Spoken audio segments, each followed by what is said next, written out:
नमस्कार, स्वागत है। मैं पुनीत पाठक हूं और खबर बेबाक पर खबरों के बेबाक विश्लेषण के साथ आपसे मिलता हूं। एक पुराना जुमला है, कहावत है, कांग्रेस को कांग्रेस ही हराती है।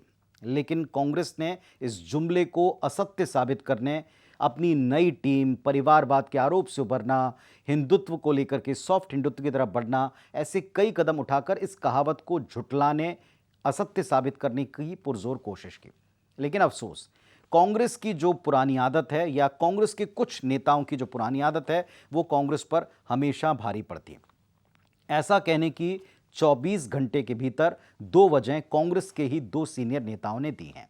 ये दोनों नेता अपने आप में इतने महत्वपूर्ण हैं कि सारे देश में इनके बयानों, इनके स्टेटमेंट्स को सुना जाता है और दोनों 2 अलग-अलग वर्गों, धर्मों, संप्रदायों, इनके बीच में बड़ी गहरी पैठ रखते हैं। बिना देर किए आपको इस वीडियो में उन दोनों नेताओं के बारे में क्यों इतना हार्श कमेंट मैं कर रहा हूं, इसके बारे में डिटेल में बताऊंगा। इस वीडियो को आप अंत तक देखें और इसे ज़रूर शेयर करें, लाइक करें। पहली बात करता हूं पहले वाले स्टेटमेंट की, पहले वाले बयान की। आचार्य प्रमोद कृष्णम ये कांग्रेस पार्टी के कट्टर हिंदुत्व वाले एक फेस हैं। कट्टर कहना शायद उचित नहीं होगा, लेकिन एक बड़े ही सॉलिड हिंदुत्व वाले फेस हैं और ये हमेशा राहुल गांधी का बचाव करते आपको नजर आएंगे। हिंदुत्व के मामले में कांग्रेस का बचाव करते आपको नजर आएंगे। लेकिन जब से खड़गे की जो सीडब्ल्यूसी वाली टीम डिक्लेयर हुई है, तब से शायद ये इस कदर खिन्न है कि इन्होंने खुलकर बोलना शुरू किया है और अपनी ही पार्टी को असहज स्थिति में डाला है। बताता हूं क्यों। पिछले दिनों उन्होंने एक ट्वीट किया था, एक्स के ऊपर उन्होंने अपनी बात लिखी थी और उसमें उन्होंने ये लिखा था कि कांग्रेस पार्टी में कुछ लोगों को मेरे तिलक और कपड़ों से, वेशभूषा से बड़ी दिक्कत है, लेकिन मैं अपने जीते जी तो इनको त्याग नहीं सकता। आपको पता ही है कि आचार्य प्रमोद कृष्णम एक साधु के वेश में अक्सर आपको नजर आते हैं। माथे पर तिलक होता है, चंदन का तिलक होता है और इसके अलावा सफ़ेद वेशभूषा में वे अक्सर दिखते हैं और हिंदुत्व को लेकर खुलकर बात कहते हैं और कहते आए हैं कि हिंदुत्व कांग्रेस पार्टी से जुड़ा है। बस उन्होंने उसे चुनाव के लिहाज से कभी भी सिलेबल मान करके जनता के बीच में उस आधार पर वोट नहीं मांगा। यानी जो कांग्रेस का स्टेटमेंट है उसके साथ में हिंदुत्व को जोड़ने की कोशिश उन्होंने हमेशा की। इसके कुछ समय बाद जब पार्टी में तरह तरह के अर्थ निकाले जाने लगे, क्योंकि पार्टी के ही लोगों पर हमला था कि मेरे ही पार्टी के कुछ लोगों को मेरा तिलक लगाना या मेरी वेशभूषा ये रास नहीं आती, लेकिन मैं अपनी जीते जीत इसको छोड़ नहीं सकता हूं। तो चूंकि पार्टी पर प्रहार था, तो सारी मीडिया ने उनसे उनका वर्जन जानना चाहा, कारण पूछना चाहा कि आपने ऐसा क्यों कहा। तो इसके जवाब में उन्होंने और खुलकर और बड़े हमले बोले।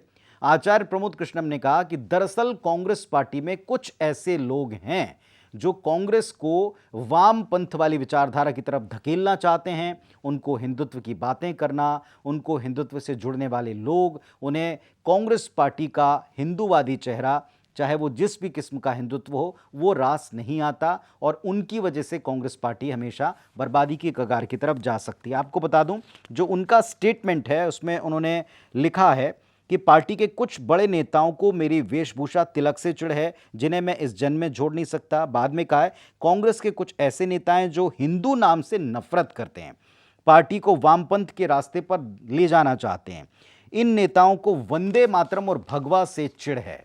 तो भारतीय जनता पार्टी के पास में तो खुला मौका है, पूरा मैदान है कांग्रेस को घेरने का, उसे असली चेहरा दिखाने वाला बयान बताने का। वही काम भारतीय जनता पार्टी ने शुरू कर दिया है और कांग्रेस के लिए मुश्किल।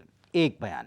दूसरा बातें हैं ताजा बयान पर, आज के बयान पर, जिसको लेकर के बड़ा बवाल मचा हुआ। एक तरफ हिंदूवादी फेस तो दूसरी तरफ मुस्लिम के बीच का एक ऐसा स्कॉलर फेस जिसकी बातें सुनने सारे देश में लोग ध्यान से देखते हैं। कांग्रेस पार्टी के ही मध्य प्रदेश से ताल्लुक रखने वाले एक वरिष्ठ नेता हैं, वो हैं अजीज कुरैशी साहब, और इनका एक विवादित बयान आया विदिशा जिले में।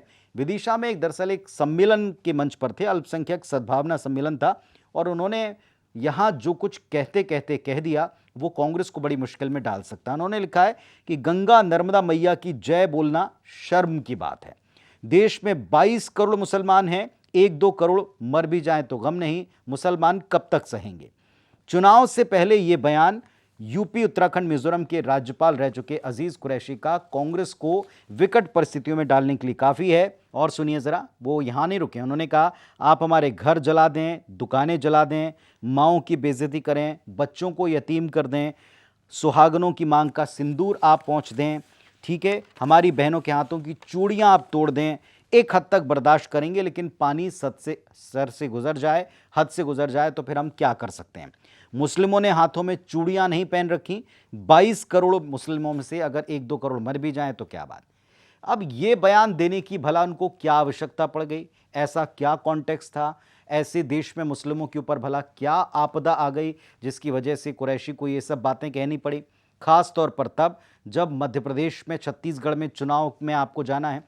ऐसे दो बयान, एक तरफ लोगों को हिंदू शब्द से चिढ़ है कांग्रेस के भीतर के, दूसरी तरफ मुस्लिमों को इस्तेमाल किया है और मुस्लिम कब तक सहेंगे, मुस्लिम अगर कम भी हो जाएं, फना भी हो जाएं, लेकिन अपनी बात संघर्ष के द्वारा कहें। तो ये दोनों भड़काऊ बयान कांग्रेस पार्टी के लिए बड़ी चुनौती बन चुके हैं और यहां भी माना जा रहा है कि कांग्रेस के कुछ आला नेताओं से नाराजगी की वजह से ये सब कुछ है। अब इसका जवाब कांग्रेस पार्टी का शीर्ष नेतृत्व कैसे करता है, क्योंकि जिस कद के ये नेता हैं, इस कद के नेताओं के ऊपर कोई बड़ा सख्त एक्शन होगा फिलहाल तो ऐसा दिखता नहीं, खास तौर पर चुनावी माहौल में। लेकिन हां, इस पर सफाई देते कांग्रेस पार्टी को बन नहीं रही। जितना सफाई देंगी उतना ही कांग्रेस पार्टी इसमें घिरेगी और फंसेगी। इसीलिए हमने शुरू में कहा था कि कांग्रेस को कांग्रेस ही हराती है, कांग्रेस को कांग्रेस ही बैकफुट पर लाते हैं, और ये दो बयान इसकी ताजा बानगी। ये वीडियो आपको कैसा लगा, आप इस पर अपनी राय और प्रतिक्रिया हम तक जरूर पहुंचाइएगा। धन्यवाद, नमस्कार।